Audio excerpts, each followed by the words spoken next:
What's up, everyone, and welcome to our first episode of Clock Down. Let's go. I'm Jetsy, and I'm here with Nazir and Jeremy. Say what's up, guys. What's up? What's up? What's up? What's up, birds?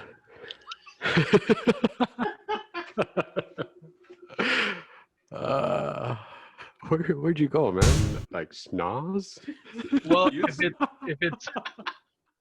if it's NAZ, then it's Nas. If it the whole thing, then it's Naz. Now it's Naz too. Yeah, but well, the thing with that is I stopped correcting people because my name is always being murdered anyways. Yeah. Jeremy knows Nasir. Nasir.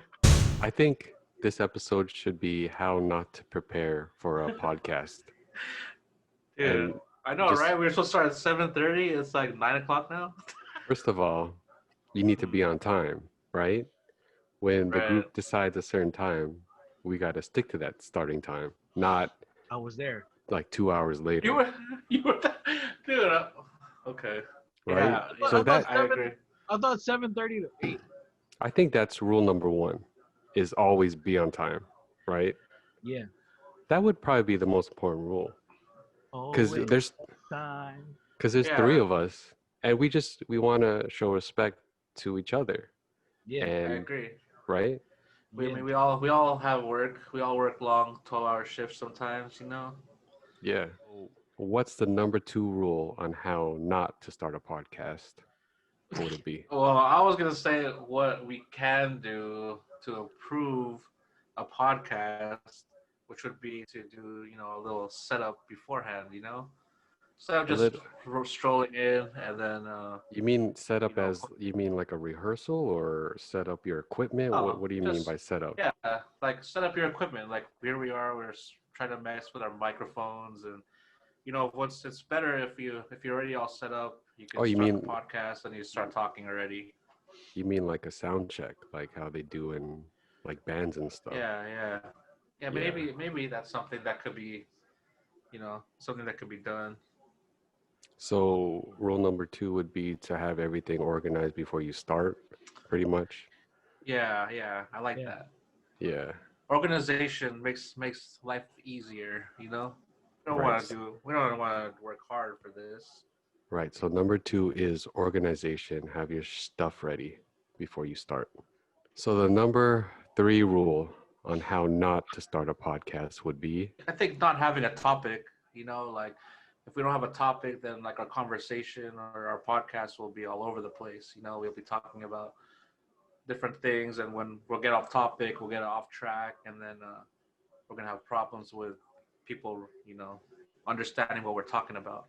right. So number three is have a topic. That's why our first attempt failed, because when we tried to do it, we had no idea what we were going to talk about. Yeah, like I remember when we tried it.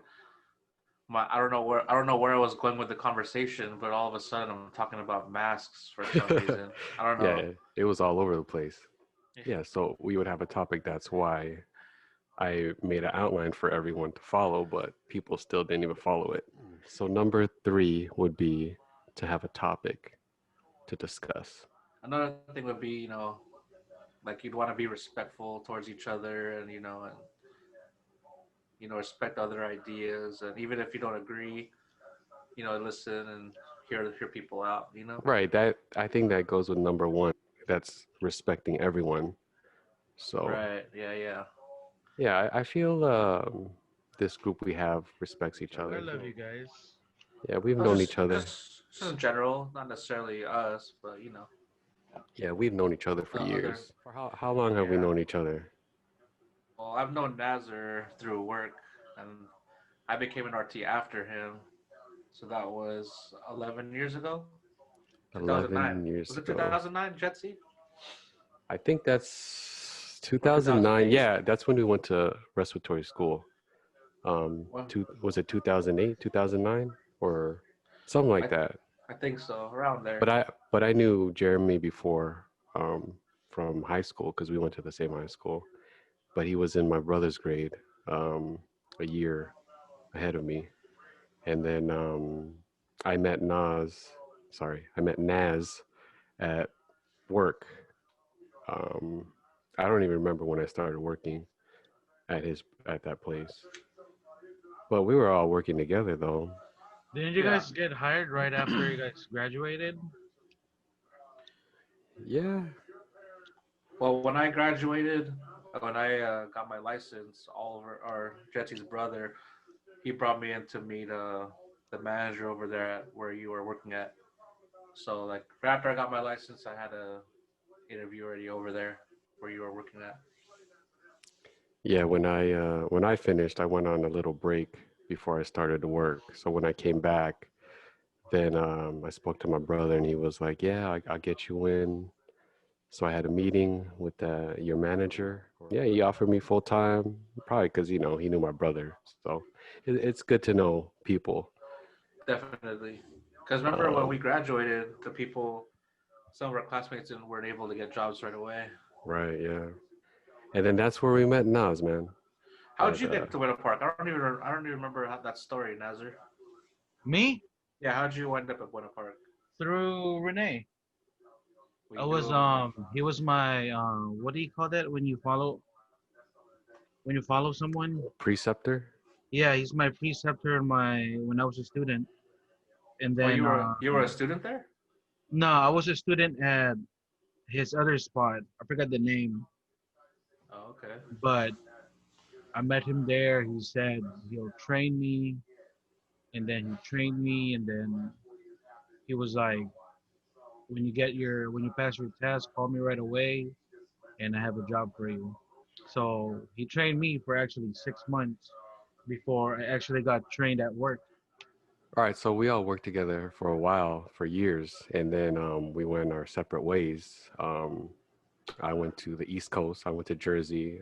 Jeremy went. Where did you go? You went to a different facility or something? Yeah, I followed your brother to another facility. All right, and then I think Naz just stayed there, right? Yeah, Stayed at the same place. stay there, still there till now. Yeah. So then we just, for some reason, we just stopped talking. But we always, I would come and visit Cali, and I would see Nas. He would come by, but didn't see Jeremy. But I hit you up though. Yeah. But I don't know, we were all busy, I guess. And then so one day I hit up Jeremy, and it was just totally random because I still collected sports cards, and I was, buying, investing, and selling. And I've been doing that for years. And I just remember years ago when I told Jeremy to invest in cards, I was like, yo, it was a respiratory school. I didn't have a job, and I couldn't afford expensive cars. So I was like, Jeremy, buy this card. And it was Kobe's rookie cards, right? I was like, buy these cards because these cards are going to go up in price. And then he bought maybe like two or three or whatever it was. And then he bought some LeBron James rookie cards and whatever.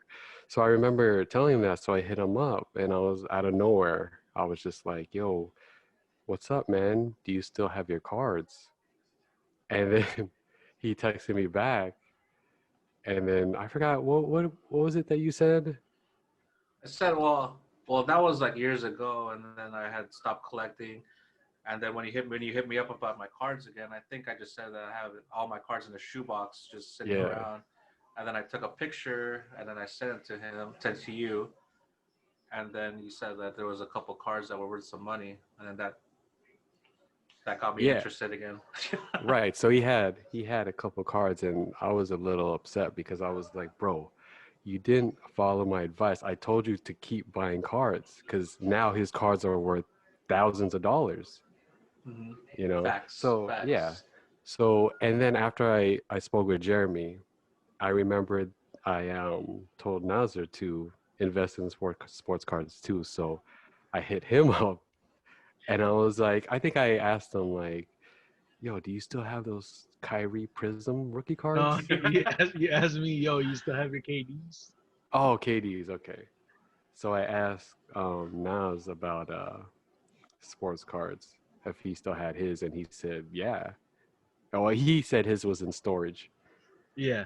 and he doesn't even remember, or he thinks they're gone because his storage unit ran out because he didn't pay for it or something like that. No, Come it on, was with my, NASCAR. it was my debit card. I changed debit cards because I'm always getting hacked. Well, not hacked, but people could get into my accounts. I have automatic payment, and then I guess I didn't change it. I lost it. So then there's some random guy out there running That around has with all of my cards. Yeah. your KD rookie cards that are worth No, thousands too, right? Yep. no. So then, Well, I know I have a lot. Jetsy sends me a text. He says, "Hey, would you mind if I added Nazar to this group text?" Oh, right, yeah. And Because I then, didn't, because sorry, I didn't know if you guys were still talking. That's why. So I didn't want anyone to get offended or anything like that. yeah, that was cool. So that's how like we all reconnected again. Now we're like talking every day and Right, making moves that through Jetsy's expertise, trying to do some investing. right. So we all work 12-hour shifts, long shifts, Yeah. and That's right. can be rough sometimes. So what are some ways on how to get past a 12-hour shift, how to make it go by fast? I would say number one, have a friendly and professional environment. Right. So like make friends, not enemies, right? Yeah, pretty much. But it's actually pretty hard not to have enemies if Right. you have other people who's like, even if you ask them if they could help you with something, um, they'll just get mad and like, okay, I'll be there, like stuff like Yeah. that. For some reason, the nurses love to ask me to help them reposition patients, and Uh-huh. I always tell them, like, I don't. That's not in my job description. Uh-huh. So go ask the other nurse. I mean, I don't try to be an a-hole about it, but I hate when they ask me Is that. that Yeah, yeah, yeah. But for well? me, if like the CNAs are actually asking for help, like I actually help them because I know they're not getting paid well, and I feel like they have the hardest job over there in the facility. So if they ask for help, I'm always willing to help them, give them a hand, and yeah, because I always feel like they're the amount of work they do plus the pay, it's actually not. It doesn't make sense. Well, for me too. Well, as far as making friends, not enemies, like the number one thing is we're trying to get through the 12-hour shift. So I found that when I'm angry or upset, my 12-hour shift goes by very slowly, and it's pretty hard to get through. But if I'm friendly and I try not to get angry and I just we make jokes and get through the day with even if I'm not really friends with them, then my day goes by a lot more pleasantly. That's a word. Right. So you kind of have to be in your happy place, is what you're saying. Yeah, because you can't Right. be angry with everybody and then expect to have a good day. You know. Right. But let me clarify though, because I don't want people thinking that like I'm a bad guy or something.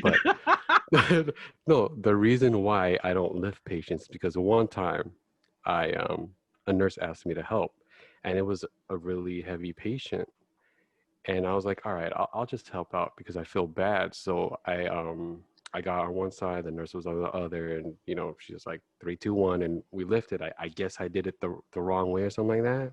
And the next couple of days, I was really sore, like in my chest and my stomach. So I freaked out, and I Oh, actually went to the ER. I checked, whoa. right. I went to the ER, and the doctor was like, "Okay, so what happened?" I was like, "I don't know, doc, but my chest hurts, my stomach hurts." So they did all this workup on me. They did like chest X-rays, they did like a stomach bladder scan, everything on me, Hmm. and they couldn't find anything wrong. And I told them, "Yeah, I was helping a nurse lift a patient," and then the doctor was like, "Well, you're a respiratory therapist. Why are you lifting patients?" And I was like, "You're right, doc. Can you write me a note?" can you say that I cannot live patience? So he wrote me a note, and then I just started showing everyone that was asking me. I was like, the nurse would ask me, "Hey, can you help?" I was like, "Look what I got! Look what I got, guys! Look."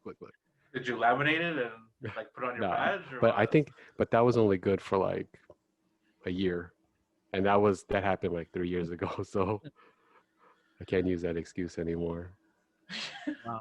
Well, the another thing, along the lines of getting through a 12-hour shift is, should be like professional and being, part of being there is you're on a team, teamwork and all that. But if you're hurting yourself, like, of course you're not gonna. Right. If you hurt yourself, how are you gonna help a patient? That's what they always say, right? Yeah. So teamwork. Yeah. Be part of the team. So I would think another way to get past your shift would be to bring a lot of snacks and get enough sleep, right? Yeah. Because I, I only sleep like maybe like 4 or 5 hours. Well, you know what? If I work back to back, I'm sleeping like maybe 3 hours between shifts.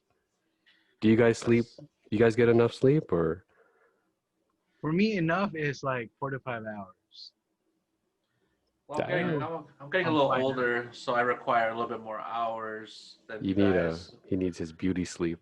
I need well, as I'm a little older than you guys, so it takes me a little while to get to sleep, and then getting up, So there's how the many aches hours and of sleep do you pains. get? I would try to get at least six. Six would be okay, I guess. 6 hours is good. Yeah, 6 hours is actually pretty good.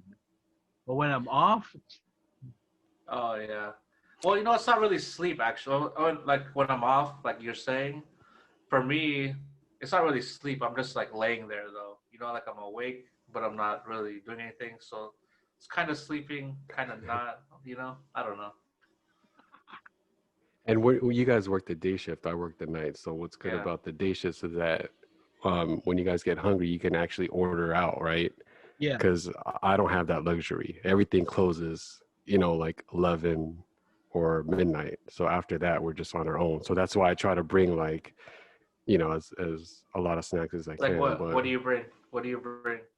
What's your go-to? I bring a lot of I know. nuts. I know. Pringles. I try to stay away from junk food. So I'll bring rice or whatever. Well, my wife usually cooks, so whatever she makes, I bring it with me. Um, bring a lot of bottles of water. Um, and yeah, that's about it. How about you, Nazar? What do you bring food to work or do you eat out or what? I actually find people like Jetsy that What was brings food that? What to did you work. say? Oh, okay. You snack on their food? Yeah. Yeah. Hey, dude. Freeloader Nas, man. I don't know. What you got? What you got there? Can I have a piece? Can I have a piece? Hey, I don't but really feel comfortable taking people's foods or like no, to. I don't take their food. It's just like I He's like, didn't say like I'm the bully. It's just like Oh no, that's what I envisioned. no. Like let's say one of the RTs we work with, like you work with her, Jeremy. She Uh, always brings her food. So when I see her if eating, we're, it's like, what are you eating? Oh, I'm eating chips. I mean, if we're talking about the same I don't like it. person, she always brings these random snacks that I'm not. I'm picky. I'm not gonna lie. I'm very picky with with what I eat, and she brings some weird foods for me. Really? Yeah, but Yeah, but yeah, anyways, like I kind of like eat with them. We're talking about snacks, not lunch. Because when it yeah, comes to snacks lunch, I'm the guy that actually goes out and and buys. buys food. Yeah. Yeah, because So I'm you yeah, cold. share.